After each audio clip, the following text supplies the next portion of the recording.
मैं हूँ श्वेता दुबे और मैं लेकर आई हूँ डीएसए कोर्स, वो भी जावा में। Don't skip this video, watch till the end for better understanding.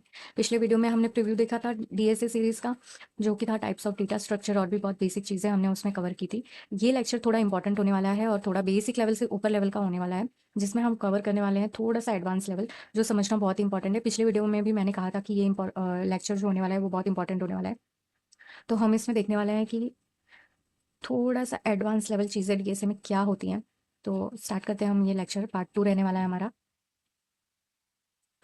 तो इसमें आज हम देखने वाले हैं what is time and space complexity, what is asymptotic notation, best average worst cases. ये सारी चीज़ें हम थोड़ा थोड़ा करके समझेंगे। टाइम कॉम्प्लेक्सिटी जितना अच्छे से समझ में आ जाए, स्पेस कॉम्प्लेक्सिटी जितनी अच्छे से समझ में आ जाए, वो हमारे लिए ही अच्छा है डीएसए के लिए।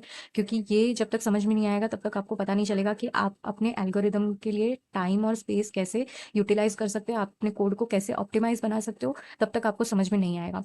तो ये बहुत ही इंपॉर्टेंट है समझना। क्योंकि अगर आपको एक बार आ गया कि आपने अपने कोड में कैसे टाइम कॉम्प्लेक्सिटी का यूटिलाइजेशन किया है, स्पेस कॉम्प्लेक्सिटी का कैसे यूटिलाइजेशन किया है, तो आपको अच्छे से कोड लिखना आ जाएगा। तो हम स्टार्ट करते हैं ये lecture what is time complexity से।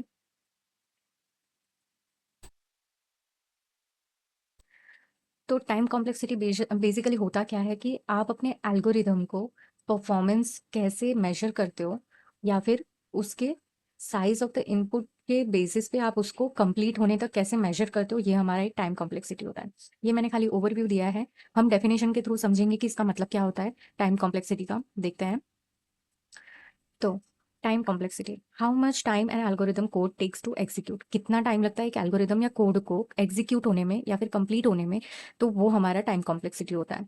यहाँ पे टाइम मिनट या फिर सेकंड्स में मेजर नहीं हो रहा है, इस बात का ध्यान रखिए। Depends on what is the size of input. Size of input क्या है आपके कोड का, उस पर भी डिपेंड करता है। Here time does not measure in minute और सेकंड, मिनट या सेकंड पे डिपेंड नहीं करता। Instead it count in number of operation, आपने अपने कोड को कितनी बार रन कराया है, कितनी बार आपने उसको ऑपरेशंस दिए परफॉर्म करने के लिए, उस पर भी डिपेंड करता है। नंबर ऑफ ऑपरेशंस मतलब कि कितनी बार आपने फॉर लूप दिया है, कितनी बार आपने वाइल लूप दिया है, मतलब कि ऐसी सारी चीज़ें जो छोटी छोटी करके जो नंबर ऑफ ऑपरेशंस में आ जाती हैं, तो उस बेसिस पे हमारा टाइम कॉम्प्लेक्सिटी मेजर होता है, ना कि मिनट या सेकंड में। ये बहुत इंपॉर्टेंट पॉइंट है ध्यान रखने के लिए कि मिनट या सेकंड में हमारा टाइम कॉम्प्लेक्सिटी मेजर नहीं होता है, नंबर ऑफ ऑपरेशंस में होता है। आगे देखते हैं। Helps in comparing which solution is faster specially for larger input. ठीक है, तो अब बहुत बड़े आपको लार्जर इनपुट दे दिए हैं, एकदम बड़े बड़े इनपुट्स दिए हैं आपको, और उसको आपको बोला गया है कि इसको सबसे फास्टर वे में कोई सॉल्यूशन निकले तो मुझे लेकर आओ, ऐसा किसी ने बोल दिया आपको। तो आप क्या करोगे, आप कंपेयर करोगे सारे को, जो सबसे आपको फास्ट लगेगा, जो सबको सबसे इजी लगेगा आपको, आप उसको उठा कर लेकर आओगे। तो ये सबसे बेस्ट चीज़ होती है टाइम कॉम्प्लेक्सिटी में, कि आप मेजर कर सकते हो या फिर आप उसको कंपेयर करके आप अपना सोल्यूशन निकाल सकते हो। तो इसमें सबसे बेस्ट केस अगर माना जाएगा तो वो ओ ऑफ वन होगा या फिर ओ ऑफ लॉग एन होगा, क्योंकि ये दोनों कॉम्प्लेक्सिटी अगर आती है तो best of the best cases माने जाते हैं ऐसे कोड। तो ये हमारा टाइम कॉम्प्लेक्सिटी अच्छे से परफॉर्म करेगा। Saves our time and resources when handling big data. Big data जैसी चीज़ें अगर आ जाती है अपने पास, तो टाइम और रिसोर्सेज को मेजर करने के लिए ये हमें हेल्पफुल रहता है। तो ये हमारा एक टाइम कॉम्प्लेक्सिटी का ओवरव्यू था। और हमने समझा कि टाइम कॉम्प्लेक्सिटी कैसे मेजर होता है। परफॉर्मेंस के बेसिस पे हम उसको, एल्गोरिदम के परफॉर्मेंस के बेसिस पे हम उसको मेजर करते हैं। उसके साइज ऑफ इनपुट के कंप्लीट होने तक कितना टाइम लेता है एक एल्गोरिदम, वो उस पर हम मेजर करते हैं हमारा time complexity. Run time of N algorithm scales with the size of the input. जैसे जैसे इनपुट डेटा बढ़ता जाएगा आपका, वैसे ही वैसे आपका run time of N algorithm scale करेगा इनपुट डेटा के साथ ही। आप एक एग्जांपल में अगर देती हूँ आपको। तो जैसे कि आपके पास एक टाइम कॉम्प्लेक्सिटी है ओ ऑफ एन का। इसका मतलब है कि जैसे ही इनपुट साइज एन, एन आपका इनपुट है, तो वो इनपुट साइज जैसे ही आपने डेटा दिया, जितना ज्यादा डेटा दिया वो बढ़ता ही जाएगा, बढ़ता ही जाएगा, बढ़ता ही जाएगा। एल्गोरिदम ने जितना टाइम लिया वो लीनियरली ही बढ़ेगा, क्योंकि ओ ऑफ एन लीनियरली डिनोट करता है। तो आप जितना डेटा देते जाओगे वो इन्फिनिटी तक अप्रोच करेगा, लेकिन लीनियरली ही बढ़ेगा आपका डेटा। तो ये आपका टाइम कॉम्प्लेक्सिटी मेजर हुआ ओ ऑफ एन केसेस में। ठीक है, तो आगे हम सीखेंगे ओ ऑफ एन ये सब चीज़ें क्या होती हैं, लेकिन अभी के लिए टाइम कॉम्प्लेक्सिटी बहुत ज़रूरी है समझना कि टाइम कॉम्प्लेक्सिटी क्या था। समरी एक दे देती हूँ आपको कि टाइम कॉम्प्लेक्सिटी क्या है, कितना एल्गोरिदम या कोड ने आपके टाइम लिया एग्जीक्यूट करने के लिए, वो हमारा टाइम कॉम्प्लेक्सिटी है। डिपेंड किस पे करता है, साइज ऑफ इनपुट पे। मेजर कैसे करते हैं, नंबर ऑफ ऑपरेशन में, ना कि मिनट या सेकेंड में। हेल्प कैसे करता है, दो सॉल्यूशन को या जिस भी सॉल्यूशन को कंपेयर करके उसे फास्टर या एफिशिएंट वे में कन्वे करता है। सेव करता है हमारा टाइम और रिसोर्सेज हैंडल करने में बिग डेटा जैसी चीज़ों को। आगे बढ़ते हैं, देखते हैं कि नेक्स्ट हमारा क्या है। What is space complexity? अब स्पेस कॉम्प्लेक्सिटी क्या है? Measures the amount of memory and algorithm requires during its execution. How much memory is needed, ये इंपॉर्टेंट होता है। कितना आपके कोड को मेमोरी चाहिए, कितना आपके कोड को मेमोरी रिक्वायरमेंट है, मेजर करेगा अमाउंट ऑफ मेमोरी एक एल्गोरिदम उसके रिक्वायरमेंट्स पे और एग्जीक्यूशन के टाइम पे, कि कितना आपके कोड ने एक्स्ट्रा मेमोरी यूज की है। तो ये हम डेफिनेशन के थ्रू और भी आगे डिटेल में समझेंगे, देखते हैं। Space complexity. How much space an algorithm code takes in memory for its execution or how much extra memory is needed.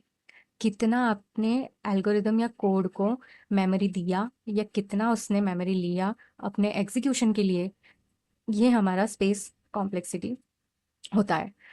Major करने के लिए अब देख लेते हैं। For measuring space complexity, how many times loops are running and how many times recursive calls. कितनी बार आपने लूप चलाया, कितनी बार आपने रिकर्सिव कॉल्स करवाए, ये आपका मेजर करेगा क्या? Space complexity. ठीक है, ये बहुत इंपॉर्टेंट है क्योंकि जितनी बार आप लूप यूज करेंगे, जितनी बार आप रिकर्सिव कॉल्स कराएंगे, आप जितनी बार लूप रन करते गए ये आपका उतना ही स्पेस लेगा। रिकर्सिव कॉल्स होगा वो भी उतना ही स्पेस लेगा। तो इसीलिए ये बहुत इंपॉर्टेंट है कि आप कितने एफिशिएंट और कन्वीनियंटली अपने स्पेस या टाइम को यूज करते हो अपने कोड में, जिससे आपका कोड एक ऑप्टिमाइज्ड कोड बनता है। कैलकुलेट करने के लिए हम क्या करेंगे स्पेस कॉम्प्लेक्सिटी को? To calculate an amount of space is used, we need to identify the fixed memory and variable memory usage. Then sum of both will be resulted as space complexity. Fixed memory, variable memory usage को देख के घबराए नहीं कि ये सब क्या है। मैं एक easy way में समझाऊंगी कि कैसे ये आप मेजर कर सकते हो स्पेस कॉम्प्लेक्सिटी को। अब देखो, फिक्स्ड मेमोरी। फिक्स्ड मेमोरी का मतलब ये है कि जो भी आपने कांस्टेंट लिया है या फिर सिंपल वेरिएबल लिया है, तो उसका मेमोरी जो यूज हो सके सिंपल वेरिएबल के लिए या फिर कांस्टेंट के लिए, ठीक है, तो वो हमारा एक फिक्स स्पेस हो गया, फिक्स मेमोरी हो गया। फिक्स मेमोरी का मतलब क्या है? कांस्टेंट या सिंपल वेरिएबल के लिए मेमोरी जो यूज हो सके अपना, तो वो हमारा फिक्स स्पेस हो गया। While variable space, what is variable memory and what is variable space? Depends on the input size. Variable space depend करता है कि आप उसको कितना मेमोरी दे रहे हो। आप एक सिंपल कोड से समझ लीजिए कि आपने एक वेरिएबल लिया, वो आपका एक फिक्स्ड मेमोरी हो गया कि हाँ ये ए लिया है, तो ए को उसका मेमोरी पता है कि कितना होने वाला है। लेकिन वेरिएबल का साइज आपने अभी तक मेंशन नहीं किया है। आपने एरे एक बनाया है, तो उसमें आपने एरे में अपने वेरिएबल का साइज नहीं दिया है कि आपने कितने साइज का एरे लिया है, ठीक है। तो ये आपका एक तरीके से आप समझ सकते हो वेरिएबल मेमोरी यूसेज। तो ये बहुत ही सिंपल चीज़ है। इसका एक एग्जांपल मैं दे देती हूँ, डायनेमिक डेटा स्ट्रक्चर का। एरे जैसे कि मैंने पहले ही बताया, और लिंक लिस्ट, ये दोनों को आप समझ सकते हो फिक्स स्पेस और वेरिएबल स्पेस के लिए, ठीक है। अब स्पेस कॉम्प्लेक्सिटी को समझना उतना ही ज़रूरी है जितना टाइम कॉम्प्लेक्सिटी को, ठीक है। किसी सिस्टम के पास समझ लो लिमिटेड मेमोरी रिसोर्सेज है, तो स्पेस कॉम्प्लेक्सिटी की हेल्प से हम ऐसा एल्गोरिदम चूज कर सकते हैं जो एफिशिएंट भी हो और टाइम कॉम्प्लेक्सिटी या फिर स्पेस कॉम्प्लेक्सिटी में बैलेंस भी बनाकर चले। अब स्पेस कॉम्प्लेक्सिटी को जो मेजर करना मैंने सिखाया कि आपको फिक्स्ड मेमोरी यूज करना है और वेरिएबल मेमोरी यूसेज करना है, दोनों का सम कर देना है और आपका स्पेस कॉम्प्लेक्सिटी हाजिर है। तो इसके लिए बहुत ही इजी स्टेप है, ये तो हमने सीख लिया याद रखने के लिए कि फिक्स स्पेस। तो एक और डेफिनेशन इसका निकल के आता है कि fix space independent of input size, मतलब कि आपका जो इनपुट साइज दिया हुआ है उससे इंडिपेंडेंट हो, और वेरिएबल स्पेस जो इनपुट साइज में वेरी करे, मतलब इनपुट साइज में चेंज करता रहे। तो इससे हम पता लगा सकते हैं कि एल्गोरिदम कितना मेमोरी यूज कर रहा है और साथ ही साथ ग्रो भी कर रहा है इनपुट के साथ, ठीक है। तो ये एक हमारा मेथड है टाइम स्पेस कॉम्प्लेक्सिटी को मेजर करने का।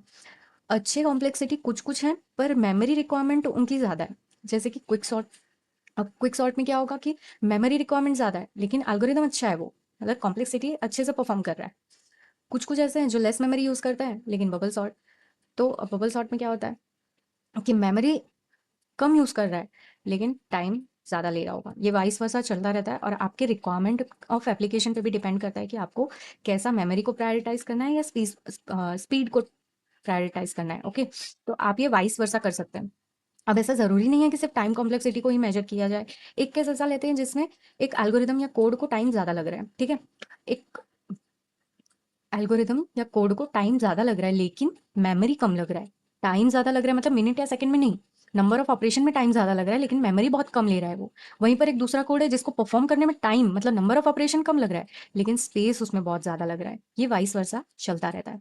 तो इस तरीके से हमने समझा कि स्पेस कॉम्प्लेक्सिटी क्या होता है, टाइम कॉम्प्लेक्सिटी का हमने समरी देख लिया था, स्पेस कॉम्प्लेक्सिटी का हम समरी देख लेते हैं कि एक एल्गोरिदम को कितना मेमोरी नीडेड है एग्जीक्यूशन के लिए, या फिर कितना एक्स्ट्रा मेमोरी नीडेड है उसके एग्जीक्यूशन के लिए। तो ये हमारा स्पेस कॉम्प्लेक्सिटी है। For measuring space complexity, measure करने के लिए कितनी बार लूप चला, कितनी बार रिकर्सिव कॉल्स हुआ वो, और कैलकुलेट करने के लिए हमने क्या किया, फिक्स मेमोरी को वेरिएबल मेमोरी को हमने प्लस किया, मतलब सम किया, तो हमारा रिजल्ट क्या आया, स्पेस कॉम्प्लेक्सिटी। यहाँ से हमारा स्पेस कॉम्प्लेक्सिटी निकला। ठीक है, अब हम नेक्स्ट देखते हैं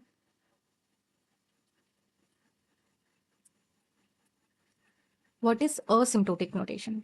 ठीक है, असिम्प्टोटिक नोटेशन सोच के ये मत बैठ जाना कि बहुत ही डिफिकल्ट वर्ड है, इसका मीनिंग भी बहुत हार्ड होगा। नहीं, कुछ नहीं है, बहुत इजी है। ये सिर्फ एक मैथमेटिकल रिप्रेजेंटेशन है आपके एल्गोरिदम को डिफाइन करने के लिए। बस ये मैंने जो इजी वे में बताया है, बस उसको समझ लो। आगे देखते हैं इसका definitions. Asymptotic notation is mathematical representation of running time of an algorithm and its complexity. Running time of an algorithm या फिर उसकी कॉम्प्लेक्सिटी को मैथमेटिकली रिप्रेजेंट कैसे किया जाएगा, असिम्प्टोटिक नोटेशन का यूज करके। Also it is use to describe the behaviour of function as the input size increases approaches to the infinity. Describe कैसे करेंगे बिहेवियर ऑफ फंक्शन, फंक्शन के बिहेवियर पे जैसे ही उसका इनपुट साइज इंक्रीज होता रहेगा, इन्फिनिटी तक रीच करेगा, अप्रोच करेगा, वो डिस्क्राइब करने के लिए हम असिम्प्टोटिक नोटेशन यूज करते हैं। ठीक है, तो ये हमारा असिम्प्टोटिक नोटेशन का डेफिनेशन हो गया। और वहीं पर there are three main type of asymptotic notation, तीन तरीके के असिम्प्टोटिक नोटेशन होते हैं। पहला है हमारा big of O, O means omicron as in big of O, omega theta. तो ये सारे हमारे असिम्प्टोटिक नोटेशन है। तो समझते हैं हम big of O, it describes upper bound of time और space complexity for an algorithm. तो अपर बाउंड डिस्क्राइब करता है टाइम या स्पेस कॉम्प्लेक्सिटी का for an algorithm. Important point ये है कि ये वर्स्ट केस बताता है एल्गोरिदम का, एल्गोरिदम के ग्रोथ रेट का। जैसे कि आपने एक एल्गोरिदम लिया, अब वो O of n square time run हो रहा है, तो इस केस में टाइम क्वाड्रेटिकली ग्रो हो रहा है जैसे जैसे इनपुट साइज बढ़ रहा है, एन टाइम्स एन। तो एन मल्टीप्लाई बाय एन ऐसा समझ लीजिए, जिनको एन टाइम्स एन समझ नहीं आ रहा है।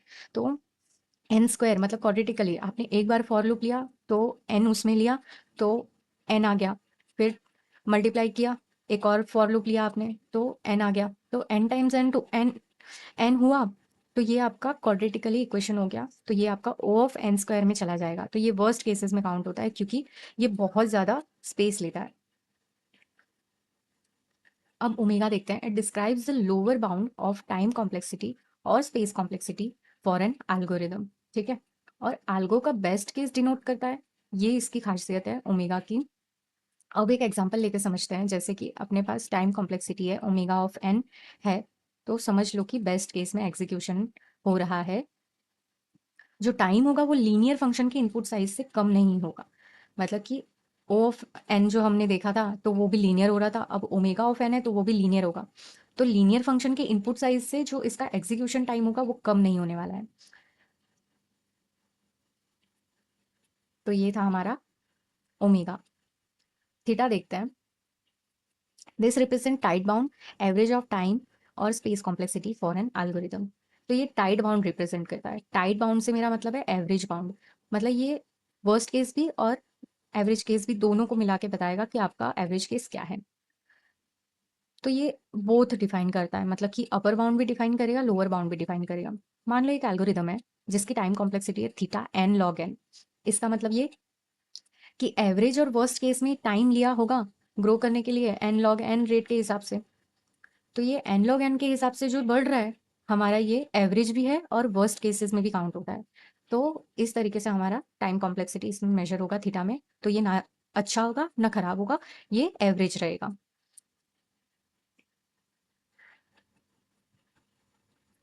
ये सारे नोटेशन समझना ज़रूरी है क्योंकि कोडिंग इंटरव्यूज में आपको पूछा जा सकता है analyse time complexity of various algorithm, क्योंकि ये बहुत ज़रूरी होता है। आप जब तक एनालाइज नहीं कर पाएंगे अपने टाइम कॉम्प्लेक्सिटी को या फिर स्पेस कॉम्प्लेक्सिटी को, तो आपको समझ में नहीं आएगा कि आपने एल्गोरिदम कैसा चूज़ किया है। तो ये सब चीज़ें समझना बहुत ज़रूरी है। इसीलिए मैं पहले से कह रही थी कि टाइम कॉम्प्लेक्सिटी और स्पेस कॉम्प्लेक्सिटी क्यों समझना ज़रूरी है।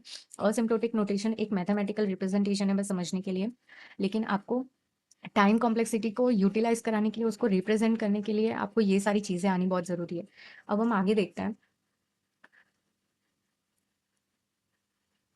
ये देखो, यहाँ पे मैंने एक ग्राफ के थ्रू समझाया है कि अपर बाउंड, एवरेज बाउंड और लोअर बाउंड कहाँ एग्जिस्ट करता है।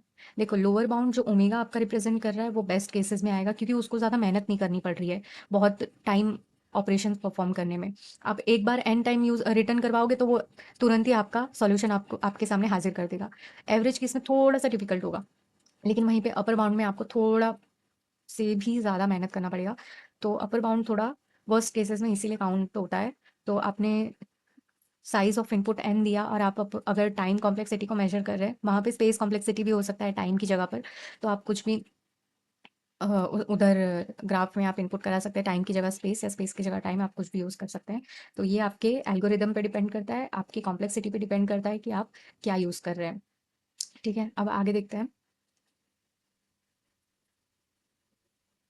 Best, average, worst cases.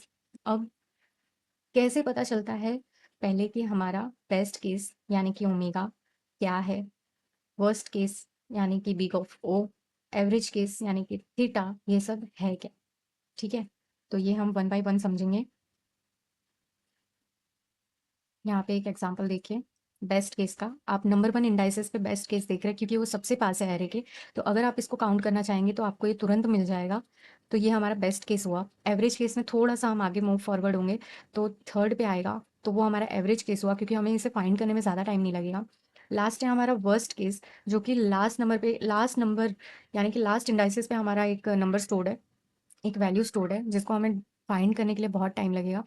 तो ये हमारा वर्स्ट केसेस में ऐसा काउंट होता है। ये मैंने सिर्फ एग्जांपल के लिए लिया है, ज़रूरी नहीं कि ये 5 नंबर ऐसे रखा है इंडाइसेस पे तो फिर वो वही होगा। तो नहीं, ऐसा नंबर ऑफ ऑपरेशंस होता है और नंबर ऑफ एल्गोरिदम आपको लेना पड़ता है। और ये तो सिर्फ एक एग्जांपल के लिए मैंने यूज़ किया है एरे का। इससे भी लार्ज अमाउंट में आपके डेटा होते हैं जिसको आप परफॉर्म करना पड़ता है आपको। आगे देखते हैं। अब यहाँ पे कॉमन कॉम्प्लेक्सिटीज आ गई हैं, तो इसको समझने के लिए आपको थोड़ा सा पीछे जाना पड़ेगा, जो कि है आपका बेस्ट, एवरेज, वर्स्ट केसेस। तो पहले इसको समझ लेते हैं कि बेस्ट केसेस, एवरेज केस और वर्स्ट केस एल्गोरिदम हमें कैसे पता चलता है। पहला है हमारा बेस्ट केस यानी कि ओमेगा। अगर आपको एक एरे दिया जाए और बोला जाए कि पहला एलिमेंट फाइंड करो, तो ये सबसे इजी स्टेप होगा, जैसा कि मैंने वो ग्राफ में बताया था आपको।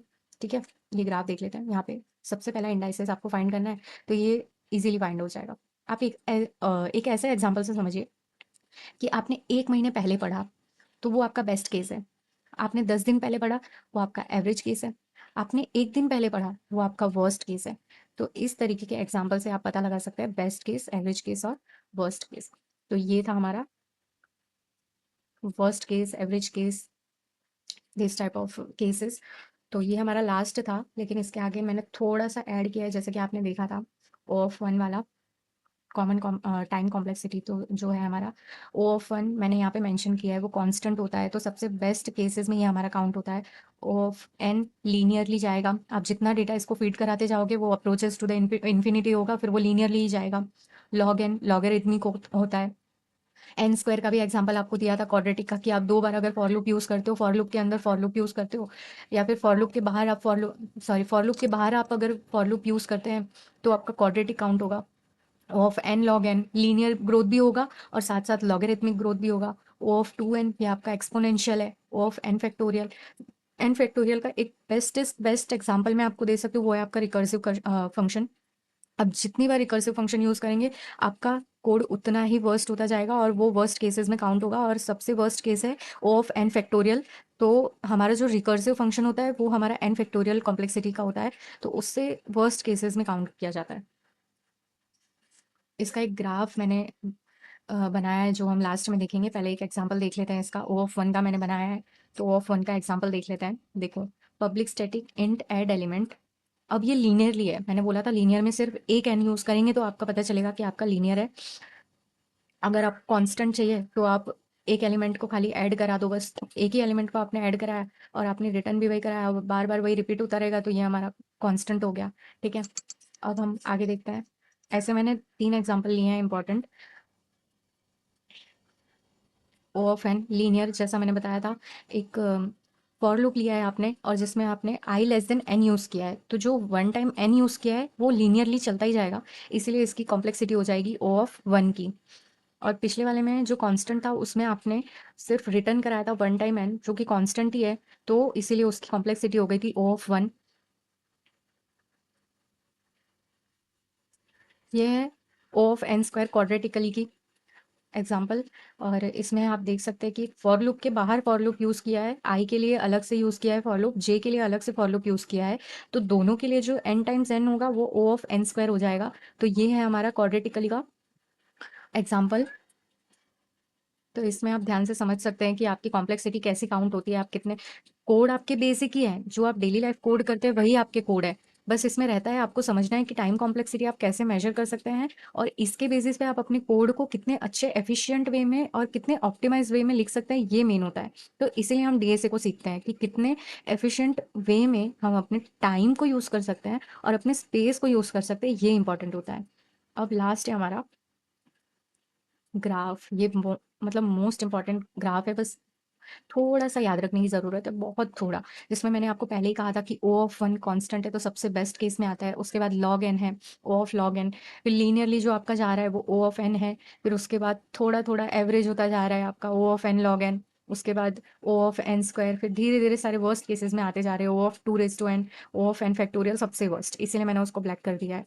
तो आप नंबर ऑफ ऑपरेशन जितना ग्रो करेगा, साइज जितना इनपुट का ग्रो एन का ग्रो करेगा, उस हिसाब से हमारा एल्गोरिदम का ग्राफ अप डाउन सब होता रहेगा और उस हिसाब से आपको worst case best case average cases सब पता चलेंगे कि आपके एल्गोरिदम में क्या यूज़ हुआ है क्या नहीं यूज़ हुआ है।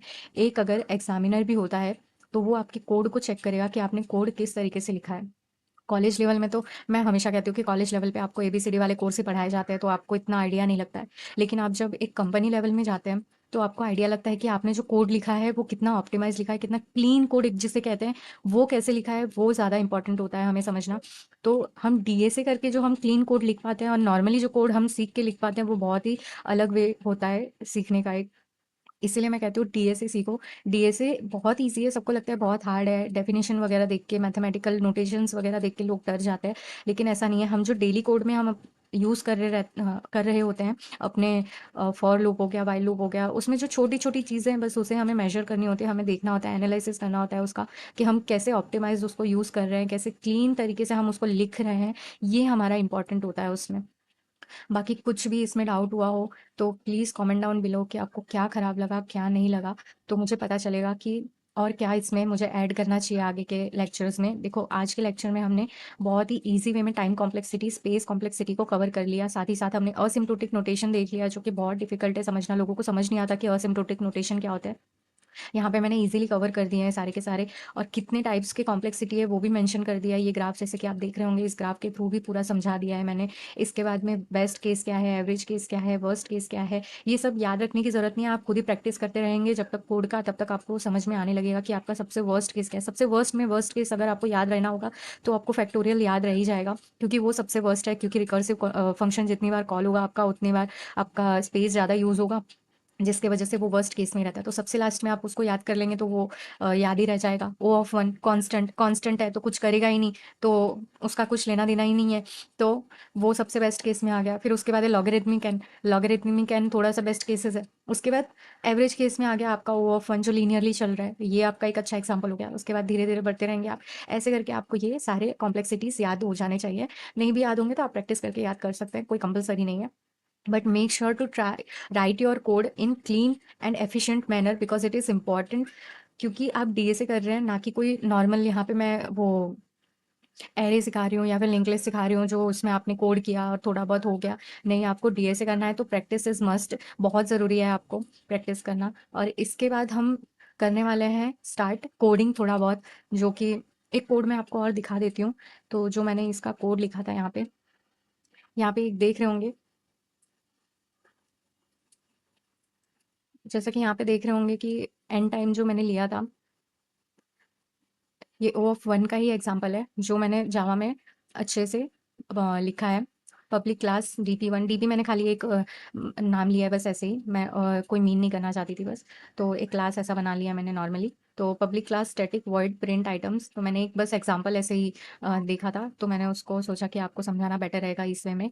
तो यहाँ पे आई इज लेस देन, तो यहाँ पे आप देख रहे हो कि I is less than N, तो ये जो हमारा एग्जाम्पल देख रहे हो आप, ये वन टाइम मतलब कि खाली कॉन्स्टेंट यूज हुआ है बस। तो यहाँ पे आई, और ये रन कराने बोला उसको प्रिंट, मैंने उसको तो 10 टाइम रन करा के दिखाओ, तो उसने मुझे आउटपुट में ये दिया है, 0 से लेके 9 नंबर तक उसने मुझे प्रिंट करा के दिखा दिया है, ठीक है।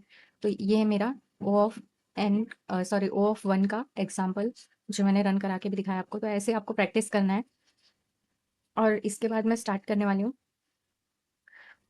एरेज वगैरह डीएसए के थ्रू, तो जिसमें हम लीड कोड के क्वेश्चन भी सॉल्व करेंगे। तो make sure to attend that lecture, क्योंकि ये बहुत बेसिक लेवल था थोड़ा सा, लेकिन एरेज लिंक लिस्ट ये सब स्टार्ट करने वाली हूँ, तो वो थोड़ा कोड लेवल होगा, उसमें मैं थियोरेटिकली कुछ नहीं समझाऊंगी इतना। तो उस पर हम डायरेक्टली लीड कोड के क्वेश्चंस परफॉर्म करेंगे, और कुछ कुछ ऐसे जो लगेगा मुझे इंपॉर्टेंट टॉपिक हैं शेयर करने के लिए, तो मैं स्लाइड के थ्रू आपको वो समझा दूंगी। बाकी हम कोड पे ही प्रैक्टिस करेंगे, लीड कोड के प्रॉब्लम सॉल्व करेंगे उस पे एरे के। थैंक्स फॉर वॉचिंग, और make sure to like share and subscribe. Thank you very much.